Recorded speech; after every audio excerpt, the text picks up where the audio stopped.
Hi everyone, I'm Gary, Return of the Nerd, back again, and we're doing another review for Kenobi. This time is episode 3. Eric is in the house. Hello, Eric from the Yes, UK. How's everything going over there? everything's just going swimmingly. Okay, we That are going to talk about episode 3, and it's so weird because in less than a week, you and I have already reviewed half the season, the series. Like half of the series is already over. Yep.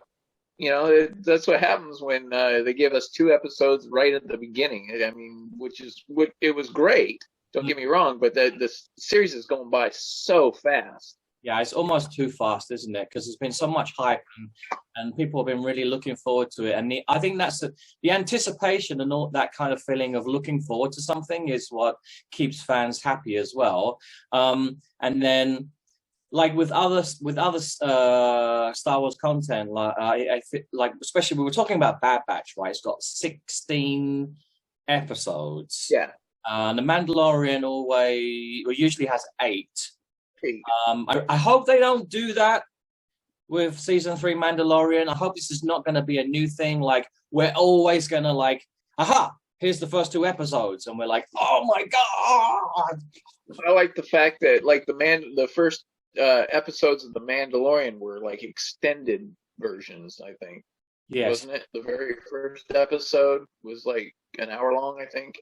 yeah, I they could be were wrong. the first couple of episodes were long-ish, and we were like, yeah, that's good. And then they started getting shorter and shorter and shorter, and then we started, no, this not no longer, please. More. More, more. Give me more. All right, so first of all, let's go through episode 3 and we'll go through it chronologically. So the first part was Obi-Wan on the cargo ship with Leia, and we Yep. a And he was very, meditating. very scared, afraid Obi-Wan, who's it's like out of curiosity, he's now reconnecting himself to the Force, and because he doesn't quite believe that, I there's no way Anakin can be alive. This can be possible. Exactly. He could have he swore that he left him for dead. He thought he would perish on that planet. I don't think he realized that Palpatine was like right behind him. It was that episode was my favorite episode so far because on the last video we had, I complained a little bit about 1 and 2 being too slow, too much focus Yeah. on Princess Leia. But then this episode, I was on the edge of my freaking seat the whole way through. Well, My friend just didn't shut up. He was just going, Vader, Vader, Vader. Just shut up. my just to make a point, my 10-year-old is borderline autistic. Okay. And it's hard for him to concentrate on certain things for very long periods of time, especially movies or shows or anything like that. Yeah. And the first episode, he got kind of bored and was like, "When is this over? When is this over? When is it?" This episode, he sat through it the whole time, Yeah. just sitting there watching it, didn't make a sound, and it was kind of neat to see, because usually he talks through everything. I love that Obi-Wan, he just is overwhelmed by fear, and he just cannot believe that Anakin it could possibly survive such a horrific death. He thought that, I finished my job. I cut the guy's arms and legs off and roasted him in the lava. And I'm like, what is going? And he's reconnecting with the Force, which is extremely dangerous for him and everyone else around him because Anakin, being like so close with him, they're almost like brothers. Now Anakin just as soon as Obi-Wan's like going, Anakin, Anakin, Anakin, and then Vader's just like switched on like a Terminator, bum, and he's like, right, I know exactly where you are now. No, yes, I agree. He's very scared, and I think that the his switching on of the Force, his reconnection of the Force was kind of by accident in a way. Yes, he was trying to reconnect with Qui-Gon. Yeah. But I think it went the wrong way, and he connected with Anakin, and Anakin sensed his presence. I think so too. He's very frustrated. He's trying to reach out to Qui-Gon because he's in a bad spot. You know, I think he was under the impression, I'm just going to live the rest of my life in this cave and be miserable, and I'm going to die. But hey, that's the sacrifice I made. Yeah. And now he's like come out of that cave, and now he sees what's really going on, the Empire and how they're treating people, and like the Inquisitors, and he's just like he's having some serious issues, like accepting he has what's in front of his face. PTSD. Yeah, he has PTSD big time. Yeah, I mean, the fact that when it was nice that because in the last episode he was kind of mean to Leia, saying when she said that this is Lola and she's broken, and he turned around and went, good. It was nice to see him actually fix Lola. Right.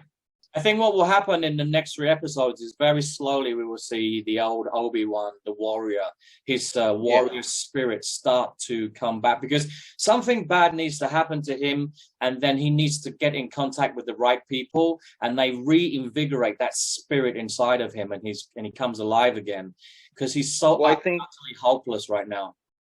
I think the ending of that episode, when he met the Imperial officer that helped him, I think that was the spark. Right. Because he was asking her, why you do this? And he's finding out there's a larger rebellion out there. Right. Yeah, he doesn't know that there are all these people that have stood up to the Empire, and they're getting organized and they're fighting back. And now he's realizing that. He's seeing it.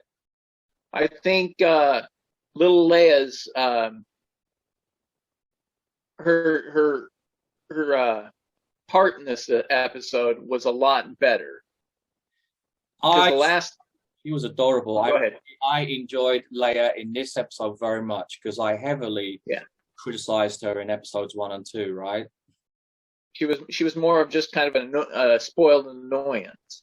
She was. This one, you kind of see, like with Anakin when he was a young kid, he was Force sensitive, but he didn't understand what that was. He just could sense things, and you see that in Leia, and she senses that in Obi-Wan, that he actually, especially when he's looking at her, and that was a very poignant moment when he looks at her and he goes, "I see her mother."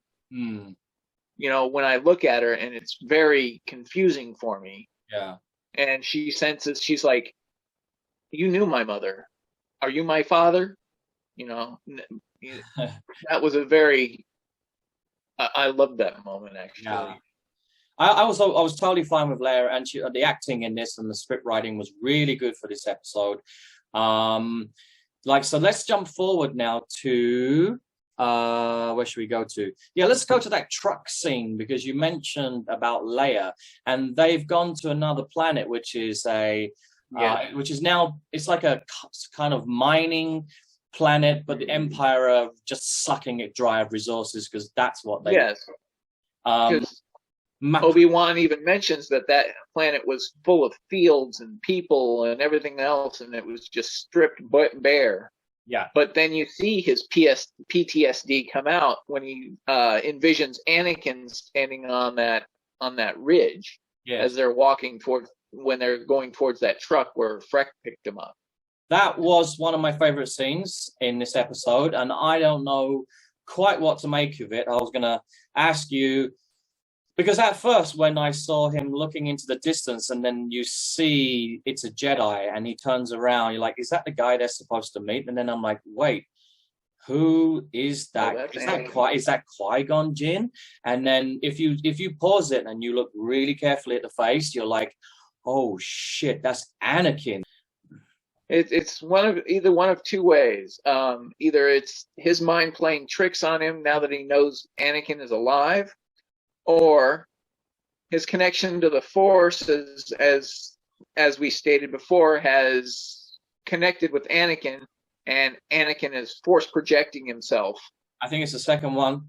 I think it's a Force projection. I think Anakin right now has so much power and knowledge of the dark side, and he's gotten all of this over the last 10 years, while Obi-Wan has just been sitting in a freaking cave, and he can do things that Obi-Wan is like, wow, what's going on?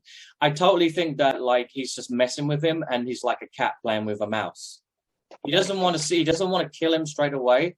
I don't even know if he wants to kill him. He just wants him to suffer an eternity and torture him.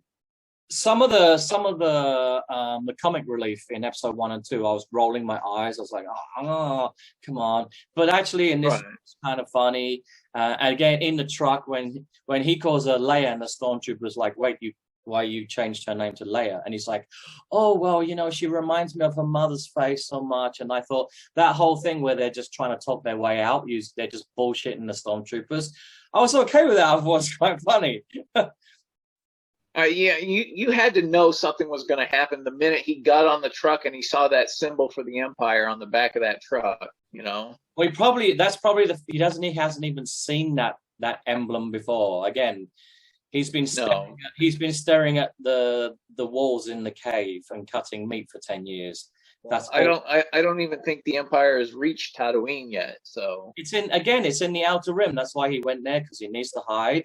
And he needs to, you know, that's where he put Luke, because it's a very far away place where nothing ever happens, which Luke complains about in A New Hope. So yeah, he's so out of touch with what's going on in the rest of the galaxy. It's because he's lost his confidence in the Force. That's and right. Leia even mentions that. She says, "What is the Force like?" And he said, "It's like, how do you feel when you're in the dark and you turn on the light?" And she says, safe. That's how the Force feels.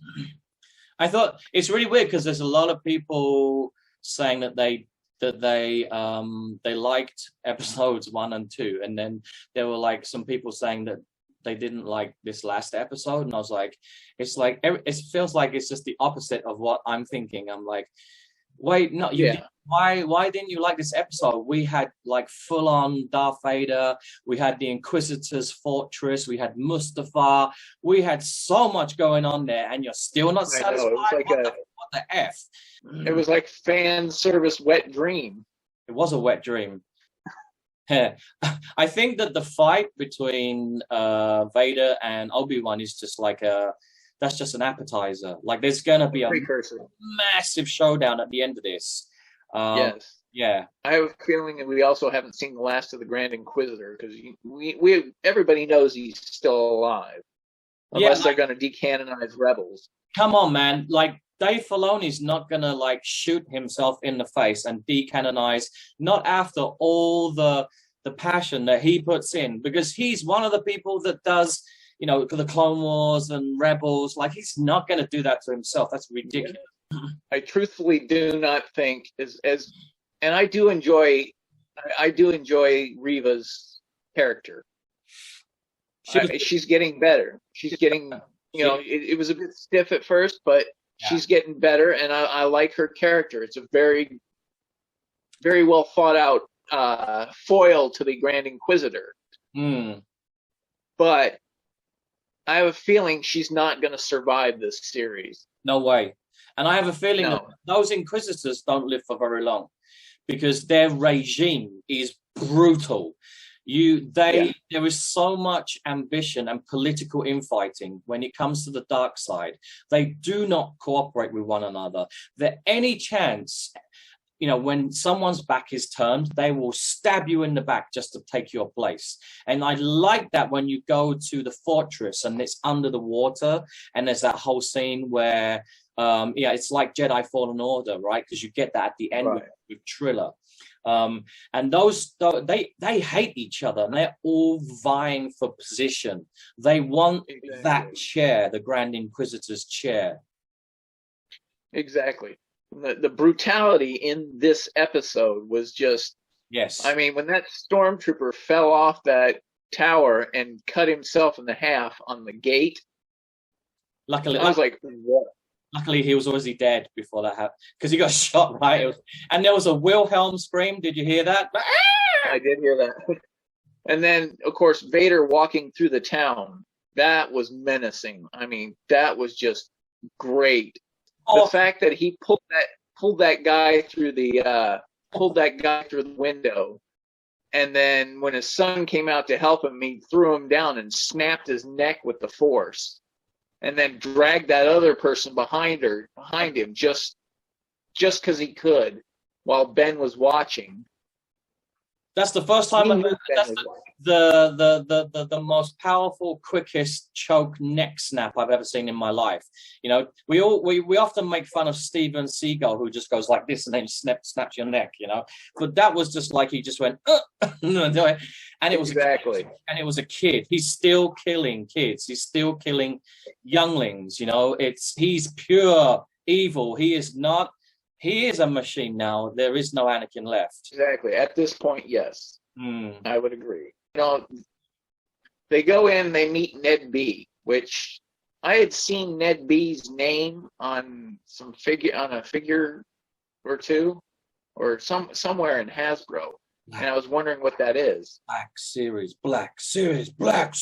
Oh, I want that droid in the Black Series. I love Ned. Yes. He cannot talk. He cannot communicate. He's a loader. But yes, but he had that hammer. He couldn't talk, but he had so much character, especially when he was standing there with a freaking hammer behind his back. And he was just like... My son was like, why didn't he use it? I was like, because he realized stormtroopers are stupid. Now, when they got into that room and realized there had been Jedis like Quinlan Voss and...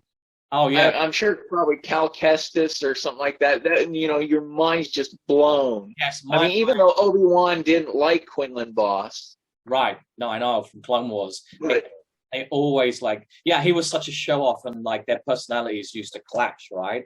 In Clone Wars. Exactly, especially that hunt for Bane. Yes. Oh, that was a good one when they took him on, right? Where they took on Bane and they lost.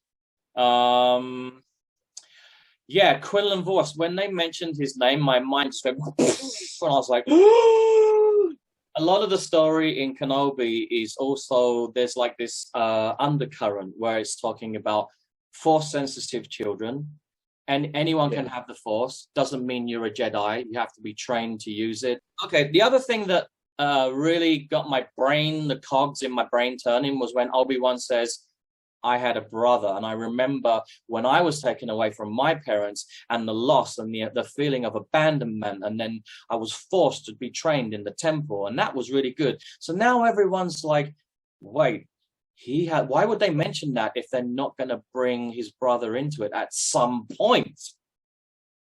What do you think? It's very possible. He could reconnect with a long lost family member and not even know it, though. You know, well, I hope it's not someone that we already know, and then we go, wow. I don't like it when they do that. I don't like it when they do that, because we already know in Bad Batch that Omega is Boba Fett's twin brother. We already know that, right? Any Bad Batch, anyone who's watched the Bad Batch will know that. But I don't really like when, like, Luke, Leia is your sister. Okay, and then it's like there's always some relationship, and then right in front of you, you've known them your whole life, and hey, look, this is your dad.